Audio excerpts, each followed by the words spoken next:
Good morning, people of the internet. You're listening to Debi Radio 79.5 FM, a podcast where we discuss the movie Grosse Pointe Blank 1 minute at a time. I am your co-host, Hugh David. And I'm your other co-host, Dev Sodiga. And on today's show, we're going to be looking at minute 56 of the movie, where Debbie lets Martin back into her house and a little bit more into her life.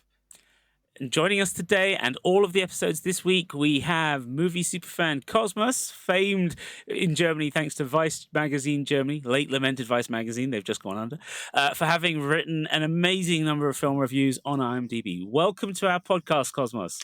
Thank you guys so much, and thank you for bringing the movie to my attention. I hadn't seen it before, and it was amazing watching it. It will be cool to talk about it.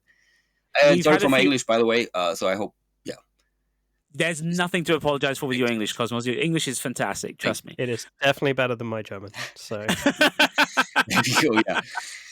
Thank you. So, Dev, this is your favorite movie of all time, as we like to remind people on this. So, since it's new for Cosmos, do you want to tell him why this is A, your favorite movie, and B, where you want to start with this particular minute, please? Yeah, absolutely. So I think, Cosmos, you may have gotten a sense of this, but for me, this film is easy viewing, it's engaging, it has a fantastic script, it has really good pacing, it's really tightly edited, and it keeps moving. It's not super long, it's punchy, it's not particularly showy, but it does, it's got great character presentation and great character development through it. And in this particular minute, we get some of that really core character development stuff. We see here Martin has just arrived at Debbie's house. He's kind of come up through the back way and knocked on the door. That was last minute, and we got the knock that was clearly the knock that they'd been using when they were in high school and he was sneaking over or whatever. And she runs to answer. She quotes the Specials with the "You Can't Come In." The song that's playing, her momentary adaptation of a cod Jamaican accent, which I can imagine modern viewers are probably like, "What is she doing?" if they don't know the song. But the song that's playing behind her actually begins with a member of the Specials. Like it's like that's the song. It's knock knock, you can't come in, And so she's just doing that, and presumably he knows the song, so he gets it. Yeah, absolutely. I mean, this is going to have been one of those songs that they were both listening to through high school.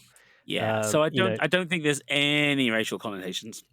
No, although there is another one in the next minute. There's another line that she says in the next minute, which I'm not sure if that's also a reference. I'm pretty sure it is in all of this. Yeah. But it's also interesting to note that Minnie Driver, while most people think of her as a British actress, was born in the Caribbean. Yeah. So if anybody knows, before she moved to London, so if anybody knows what it sounds like, it's. Oh. I didn't know that. I was wondering about the accent, but now, it makes more sense if you say it's based on the song that was playing. And great songs anyway in the whole movie, great selection of songs. I was going to say, what's your background in music? Because you and I have talked a lot of movies over the years, but I don't think we've ever talked music much. Is this all music you're familiar with? Is it all stuff that you used to listen to yourself, or Well, I knew most of the songs, but I don't think all of them. But I like the selection, and regarding my taste in music, when I was growing up in the 80s, breakdance was coming up, so that's where that's my. I kind of listen to everything, but if you ask me what my favorite genre or whatever you want to call it would be R&B, hip hop. Mm-hmm. Cool. Okay. All right. So and it's interesting because of course where you were growing up, that at the time would not have been the local sound, right? It started breaking through because of there were music magazines on TV. And they were because it was a big thing in America, and in Germany they try to bring those things over, with Milli Vanilli and all that. They copied that sound. Literally, it was at the end of the 80s. So Yeah, it was like a completely the opposite end of like Herbert Grönemeyer, just like one end and then the other. So in that sense, this is. But what I was going to say was this is like puts you in a similar position to both Debbie and Martin as characters, because both of these characters are meant to have grown up in America in the Midwest, and yet their obsession is British music. They're very much obsessed with sounds of Britain, along with a handful of American indie bands, and then later on when we get to the high school dance, then we get the more kind of commercial 80s sound. So yeah, you are in a kind of interestingly similar position to them in terms of having a taste that comes from abroad. Would you say that even though it was starting to become mainstream in Germany, would you say that set you apart from your friends, or did you find that all of you were friends with the kind of people who all wanted to listen to hip hop and breakdance as well? Well, at least the people I was hanging out with were listening to that. I mean, at the beginning of the 90s, Criss Cross and whatever, like Vanilla Ice, MC Hammer, all that broke through too. And, then I think, it got quite mainstream after here too. So, at least the people I was hanging out with, Okay. Although the techno scene was still big. I mean, so I didn't, I wasn't too much into that, but yeah, I guess those two styles were fighting each other in Germany for. Got ya. So I think that's just interesting parallel with the film itself. So this film comes out in 97, and we've said in previous episodes how that soundtrack is very much defined by Cusack's background, the background of his friends who are co-writers, co-producers, also in the movie, some of them, and this sense of what they saw as outsider music growing up in Michigan. And I find it interesting that Debbie is not just like if it wasn't for casting an actress as good as Minnie Driver and a director like Armitage making choices to keep her front and center throughout her moments in the film, right? This would be like a precursor of the whole manic pixie dream girl stereotype, the whole perfect girlfriend, right? Like, she likes the music you're into, right? She's got a big double bed and she's got cool, witty comebacks. And she's, like, she's not quite Daria, but would you know what I mean? She feels like that a little bit, right? I mean, there's definitely a bit of a Daria vibe going on there for sure. I'm not sure I quite see the Manic Pixie Dream Girl, because I always think of Natalie Portman in Garden State for that one. I'm not saying she is. I'm saying she's a precursor to the idea that there's an ideal indie girl concept. Do you know what I'm saying? Yeah, I see what you mean. Of course, in this case, it's because, like, she's proven that to be the case, right? Because they grew up together. They are like two halves of the same coin, right? And so it's not quite that, like, the magical appearance piece of the but it definitely does have elements of that, and the fact that she is sassy, that she has her own mind, that she says her own things, that she kind of presents herself as being independent. She's not purely there as the love interest. She has, identity and personality beyond she has that. A life she has a life in the town. When he arrives, she's doing what she does there, and the fact that everything sparks between them again. She's. I mean, she is categorically the celebrity in town, right? Not him. He's the one that left. She is the radio DJ. She's the one that people will know in town. Yeah, so, that's true. It's very different. I love that idea of her being the celebrity and him being the true crime case, right? Like, the guy vanished. Nobody knows what happened to him. The great mystery. Yeah. Oh, wow. And they don't believe him when he tells them what he was up to. That's what I love. I mean, he's telling the truth, and everyone is like, yeah, sure. Yeah, it's one of the things that makes the film so much fun, isn't it? Yeah. It's just this constant repetition of, yeah, sure, okay, so what have you been doing? But Debbie at this point doesn't seem to be like, she's already tried to quiz him. She's already tried to find out stuff, right? And once you get past the jokey, oh, you can't come in, yes, it's a music reference, but it's also a sense of her trying to take control, because as Dev's pointed out before, she skips to the door from the bed like a little girl. Like, the years are falling away, right? But once she's get there, she's got to, like, show authority again, right? It's like, oh wait, hang on, I'm a grown woman now, right? Or I got to just make a point here, and then I'll let him in. But then very quickly, she flips back into it, and you can see her kind of flip flopping back and forth between, the person she was and is around Martin, but the person she then has become without him. And I mean, when he leaves, she's hopping back again to the bed, right? The same thing she did when she goes through the door. So she does the same thing. So except this time he can see it, and you kind of think, oh, okay, it's a really fascinating interplay. I can't think of another rom-com that quite has this kind of interplay between the male and the female leads. Like, it's hard enough thinking of an American rom-com in which you have old sweethearts getting back together. Like, and most of them are usually about people who are trying to make it work for the first time. But then on top of that, this idea of this kind of age thing. Yeah, the only thing that I can think of that's a little similar, and I think this is partly because I was just watching it the other night, is Sleepless in Seattle. Because there's an element of that, although they're two characters meeting for the first time, the subtext there is that the oh god, I can't think of the actress's name. Meg Ryan.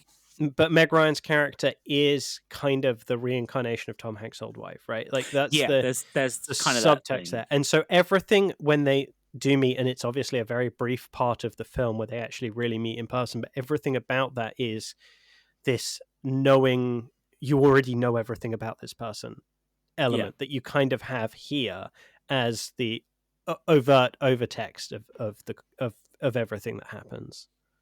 Yeah, that makes sense to me. I mean, I know I've mentioned this in other episodes before, but I also feel like this is also a moment in the film where we feel this connection to other 90s Gen X movies. I'm thinking of Pump Up the Volume. I'm thinking of a little touch of Heathers in terms of, the Christian Slater gunslinger guy and the super cool guy, and then Heather's own interest in him, and it fits into this era. In these moments, it's very much a Gen X rom-com, as opposed to being the assassin movie it was a few minutes earlier, kind of thing. So Hugh and I were discussing a little bit before we started recording about the room itself and the decor in this room, and the fact that she says that this isn't where she's been living. Her apartment burnt down, so everything here is also a time warp, right? It's taking them back to high school because it looks exactly the same posters on the wall, same wallpaper clearly chosen by her parents, like even the bedding and everything, it's the same. She's got the Viewmaster out, and even in the mid-90s a Viewmaster was a little bit old-fashioned, right? That was come on, I had one as a kid in the 70s. I mean, that's a really, I'm surprised. I'd love to know where they found that one for the film. Was that like up in the prop room somewhere? This old camera type. How do you explain a Viewmaster to people who've never seen a Viewmaster? Right? Like, it's a reel of photographic film images on a piece of card that you slotted into a viewing machine. Basically, it's basically a couple of lenses. It looks like a Polaroid camera, but it's not a camera. Yeah, but it is a way of looking at pictures. Yeah, it's just pictures that you, really small pictures that you can look into a device to see them large, and you can cycle through them. I don't know. Yes. Like, I mean, right?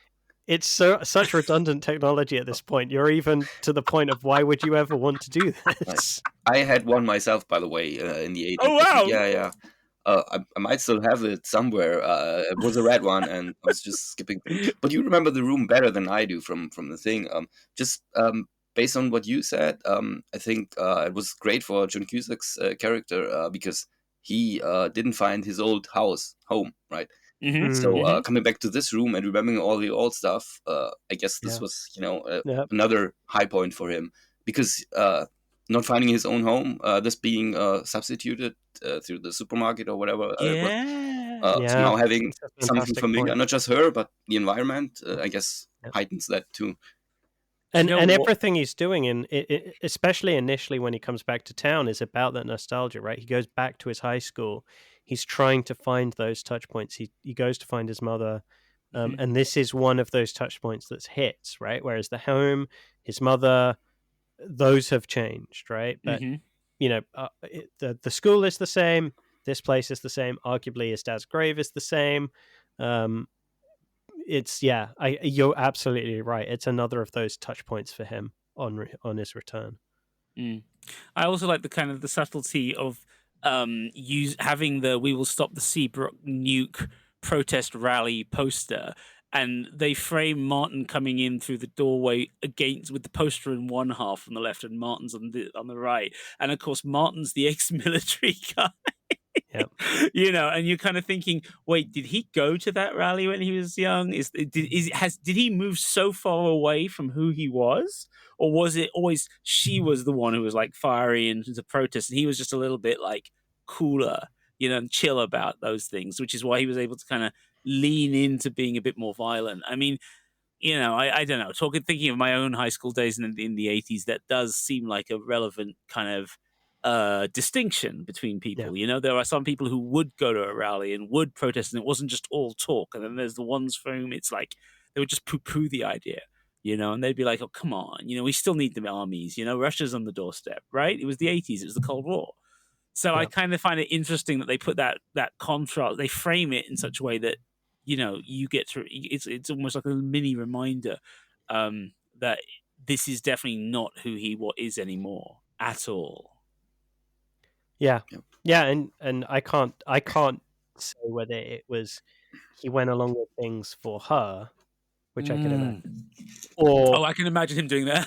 Yeah, exactly. But the other thing I could also imagine is that he also cared about these things, and they kind of ed him up, and that was the thing that led him to realizing he wanted to kill somebody, and then joining the army off the back of that. Right, and of course, then that ties in with his comment earlier when they make the joke about the Rainbow Warrior, right? When Marcella often says there's a job with the French Secret Service, they need you to blow up a ship. Yeah. another Greenpeace ship, and he's like, "What am I?" Have you seen this? It's in French. It's a Greenpeace boat. It'd be so easy. Yeah. Every time I just quote random minutes of the movie, Hugh just bursts out laughing because he's like, "How does anybody remember this film that well?" Well, you've seen it like 46 times or something, right? Easily. Sorry, 4,600 times. Yeah, something like that. But yes. And it's got great lines. So, I mean, it's, I don't remember. Was the director the screenwriter too? I don't remember that. No, so the original screenwriter was Tom Yankiewicz, who unfortunately passed away a few years ago. And I've heard some stories, secondhand stories of how he kind of came to write this, and it seems like it was an inspiration, a piece of inspiration he got, and he just kind of blasted the whole thing out pretty quickly. And then John Cusack, Steve Pink, and DeVincentis, the three of them are kind of buddies, got together and took it up and did some rewriting, and then put it to George Armitage, the director, who, from what I've heard, basically rolled back on a lot of what the Cusack, Pink, and DeVincentis had written, and kind of went back to the original script for a lot of it. And that's basically what they shot, as we understand it. We've only got one version of the script, which was the fourth draft. Fourth draft after Cusack and them had got their hands on it. So it's quite different to the shooting script to the finished product. Very different. But also it's probably quite different to what Yankiewicz had written originally. But yeah, different people, and it's interesting because it does have that feel of, written by, directed by, produced by, lead actor, all the same person. We talk about how the music is the kind of music that John Cusack loves, and we see again in High Fidelity, and we, every element of this film, it feels like it's all kind of come from a single voice, despite the fact that it's actually almost done by committee because there were so many hands in it. And I mean, the other thing that's interesting about it is the degree to which, even though it's a producer-driven film in that sense, it's still very much, because he has the respect for the form, it's still very much the director's cut, so to speak. It's the director's edit. This has been cut down from hours of footage because the director was, according to interviews he did about 10-15 years ago, he said that he gave them the room to improvise.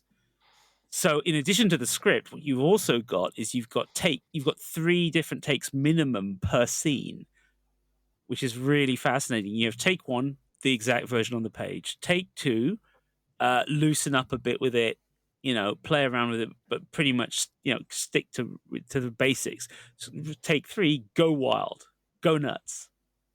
And so this entire film, we don't know from cut to cut, edit to edit, which takes are being used. And so there's very much a sense of this film having evolved in the editing room, which, of course, will have included the producer and the director together. But it makes it feel so much more collaborative. And at the same time, there's a sense of distinct personalities coming through, I think. I mean, Kosmas, have you seen other Cusack films, right? Because you've obviously watched megatons of films. I suspect if you and I ever sat down and counted up the number of films we've each watched, you will outweigh me by far.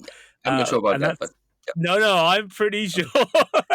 But that said, given you missed this film the first time around, looking back now at seeing other Cusack films, I mean, does this feel like you watch this and go, oh, clearly Cusack's really heavily involved in this? Well, it feels like that he might have had some input into it, well, maybe with the dialogue too, and I could imagine that he might have also helped with the casting, because I think he was quite hot back then. I mean, Alan Alda is just amazing. He doesn't have many scenes, but every time I saw him, I was like, ecstatic. It just, even I think the last scene where he had a patient that was just breaking down his phone. I'm sorry, I'm skipping 2 other minutes and you guys are talking about, but I just, yeah. He's priceless. He's one of the best things in the film, and he's not in it for very long. But it's enough, and I think very much so. And the fact that this film has the record of the most number of Cusacks in one film. Because it's him, it's Joan, it's Amy, and it's Bill, apparently. Anne Cusack. Oh, it's Anne as well. Yeah, Bill who's character's name is Amy, which is why I'm always confused.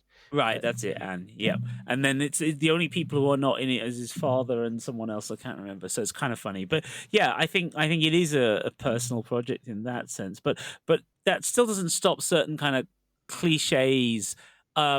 I find it interesting, and this is very rom-com, right? The way there's a moment before as he sort of is walking into the room, where, having thrown herself on the bed, Minnie Driver looks like she's in an English period drama.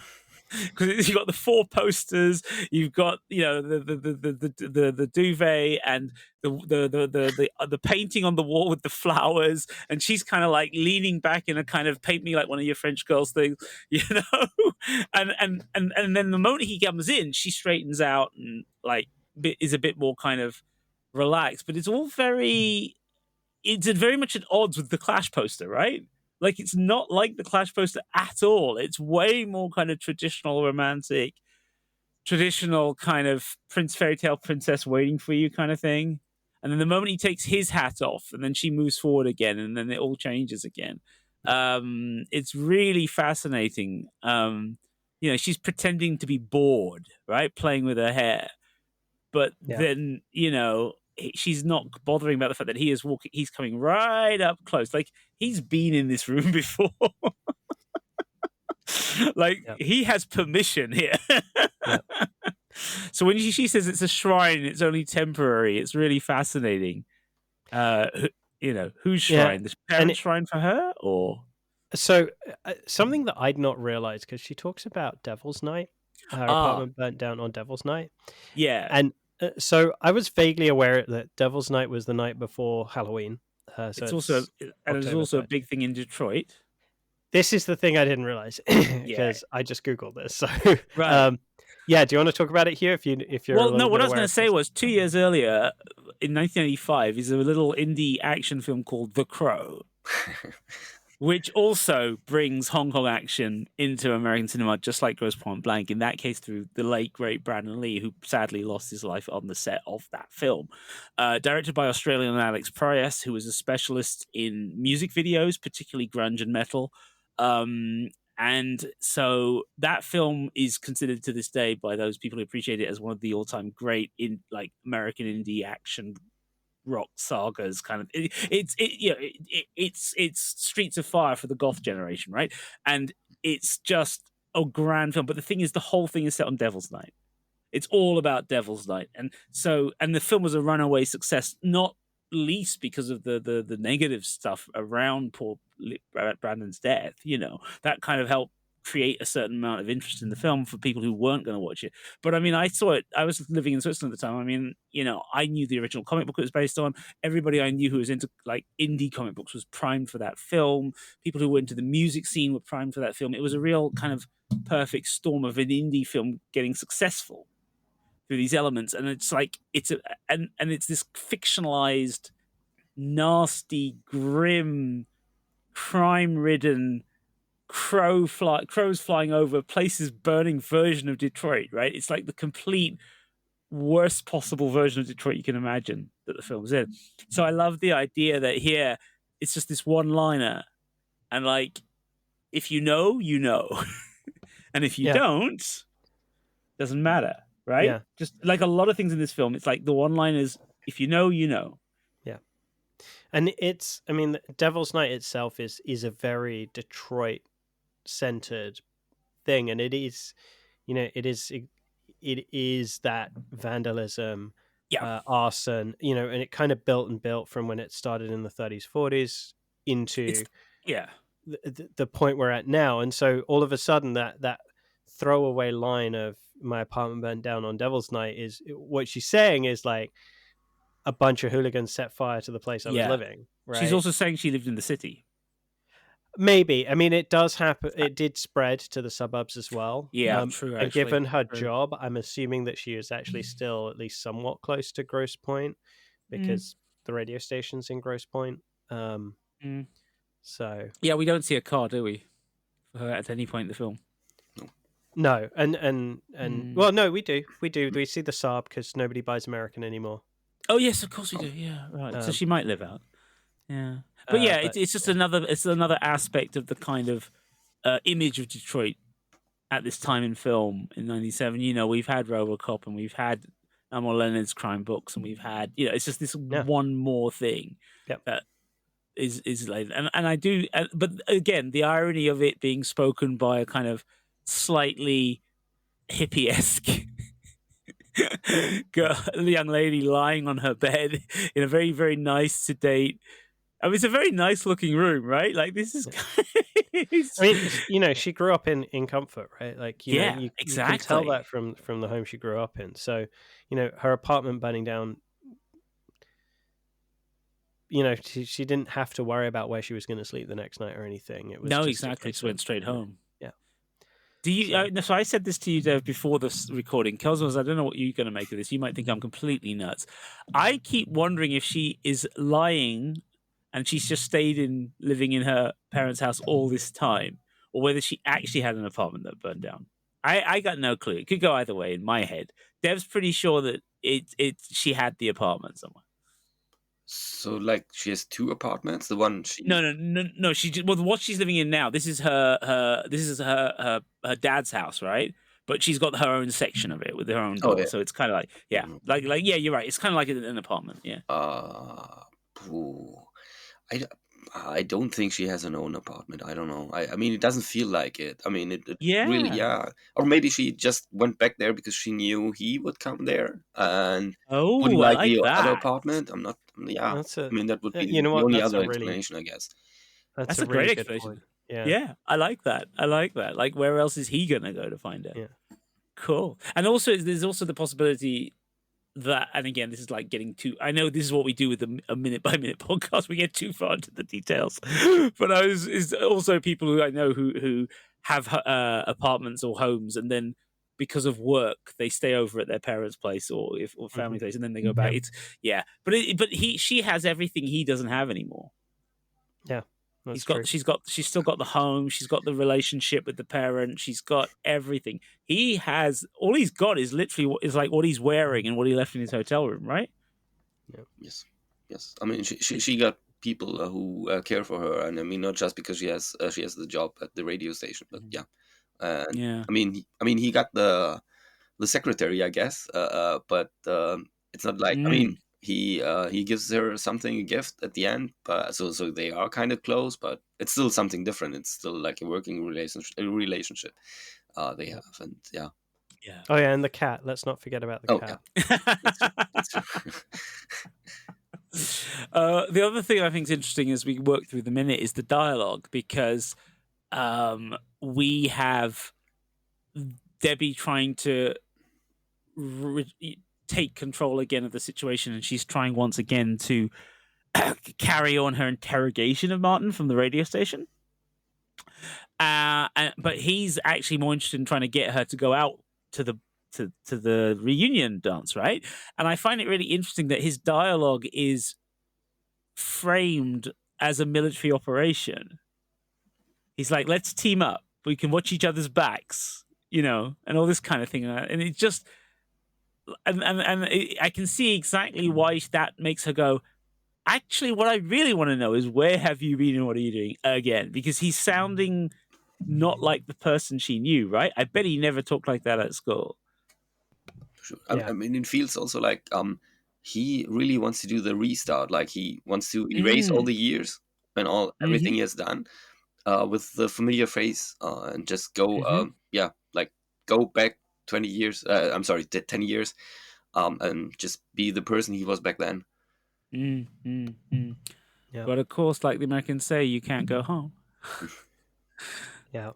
And we can dive into this more tomorrow, I guess. Absolutely. Let's do that. Okay, so, Dev. This was minute 56 of the Grosse Pointe Blank podcast, Debi Radio 79.5 FM, featuring your host, co-writers, and co-producers, myself, Dev Soderger, and my buddy Hugh David. Today's guest was movie superfan Kosmas, as well as one of the great IMDb film reviewers. Kosmas, if people want to find you and have a chat with you online, where can they find you? I think it's called X now. Former Twitter. I'm also on Instagram and Facebook. I guess Instagram and X makes more sense than the other two, than Facebook. But yeah. Fantastic. That's great. You can also find us in the same places as Kosmos on X and Facebook and Spotify and YouTube, etc., as well as all good podcast players, particularly the one you're probably listening to us on at this moment. If you're looking for us in any of the other players, you are looking for us at Debi Radio, DEBI Radio. Our website is also debiradio.com, DEBI Radio. So that's on YouTube, X, and Spotify. And if you want to talk with us more, we have a Facebook listeners group, Debi Radio 79.5 FM Fan Club. Sure was clear that all of this was new. Concentrating hard like a little girl, smoking for the first time. It wasn't a moment, it was a feeling.